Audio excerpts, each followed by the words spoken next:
So at first it just looks like a normal children's television show set in this colourful kitchen with felt puppets and singing like Sesame Street or the Muppets. And then straight away the notebook asks the characters what their favourite ideas are. Then without even giving them a chance to respond, she just says her favourite idea has been creative. And she uses this theme for the rest of the video, meaning that right away she has no intention of letting them see anything but her own perspective. Also seen on the table in the introduction stage is a newspaper called The Right Wing. This in the political world can be seen as supporting conservatives or even racists and fascists, which makes sense because right away we see that the notebook is in charge and oppressing everyone else's opinion if she doesn't agree with it. The notebook then gets them to try her idea of thinking creatively, and even when the bird objects, saying he can't see what she sees, the notebook just insists that he's not thinking the correct way. This could possibly be a stab at the school system, where children have to learn the specific things the way the teacher wants to teach them. If they have a different learning style, then that's their fault. They have to adapt and learn to cope the way the teacher in charge wants to do it. The notebook then tells the other characters to look at her hair, and she explains that she uses her hair to express herself. When the red character says that it sounds boring, the notebook just repeats, "I use my hair to express myself." Again, but this time in a much more strict voice, as if she's telling him off for having an opposing opinion. This part could also be hinting at how media boasts appearance of a substance, that if you don't have a certain hairstyle or look, you can't fit in, you can't be successful. The notebook then tells the other characters to look out the window at the clouds. They all say they can't see anything interesting, but the notebook is still insisting that they have to see things her way. So she puts this magnifying glass to her face, and suddenly they all see things through her eyes. They all see the same shapes. This could be like another take at our schooling system, suggesting that we're teaching our children not to be creative, because they all saw nothing, and then the teacher taught them to all see the same thing, when in reality, if children are being creative and thinking for themselves, it's likely they'll see like different shapes in the clouds, because that's just how their brain interprets them. Whereas the notebook is teaching them all to be uniform and all to follow each other like sheep, just to fit in and not be unique, or not even creative individuals. Then the yellow character says, "I might paint a picture of a clown." And the notebook responds with, "Well there mate, you might need to slow down." And she then proceeds to pour black paint all over the yellow character's art, completely ruining it. And this again shows the notebook forcing the creative yellow character to stop thinking for himself, to just follow the rest of the group.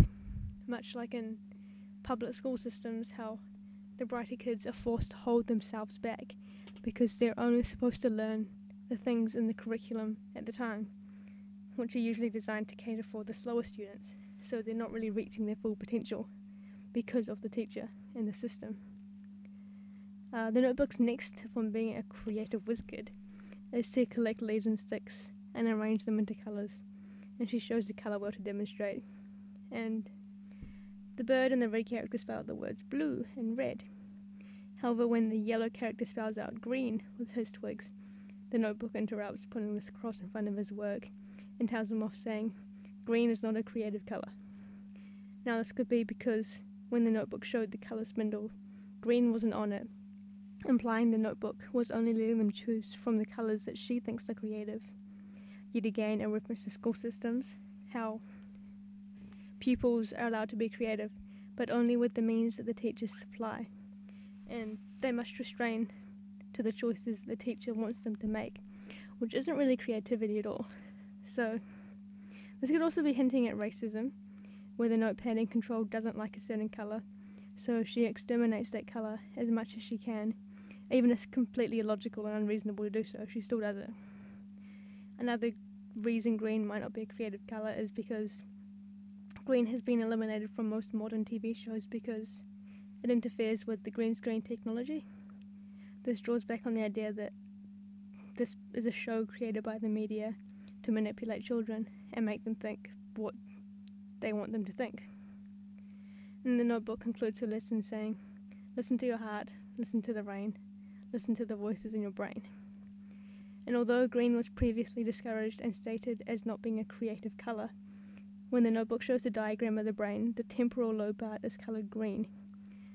This part of the brain is vital for interpreting sounds and visual stimuli.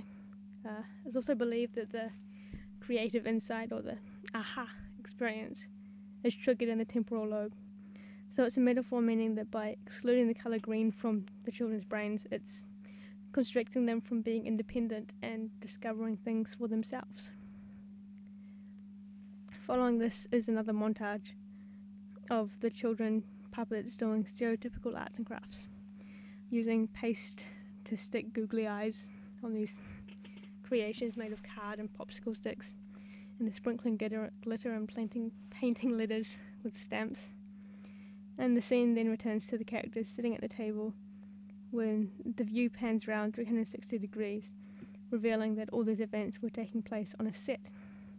We now see the production crew, the cameras, the recording equipment, everything that's going on behind the scenes. Now, while this occurs, the image takes this animated effect, showing that the whole kids' show is just created by the media to make children learn things that they want them to learn. When the shot completes its full circle revolution round, back to focus on the characters in the kitchen, everything's normal again, except a few things have changed. The characters have all grown up, and the notebook is gone. And this creative montage is then repeated, kind of similar to before, but with a few more differences. Instead of sprinkling glitter straight onto the table, the red character sprinkles it onto what looks like a human heart, and the popsicle stick card sculpture creation thing gets messy and chaotic. And instead of just a letter D being printed, it now spells out death and is smeared and smudged with those potato stamps with skulls.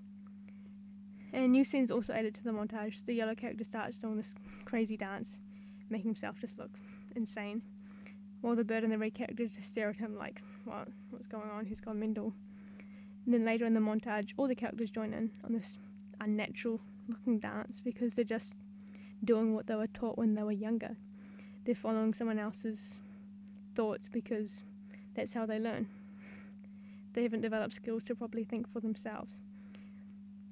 Throughout the montage, it cuts to these close-ups of the characters shaking violently like they're having seizures, and then it shows the same wide shot again we've seen throughout the video, with all the characters sitting around the table together.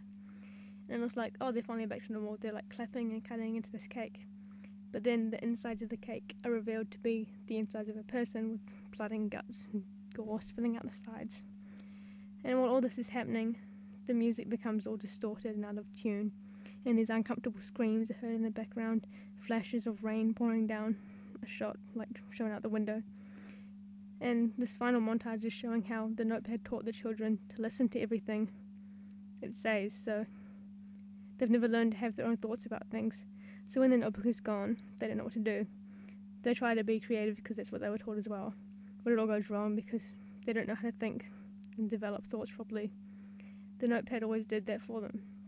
And the notepad's final words before the children grew up, she told them to listen to their heart, the rain, and the voices in their brain.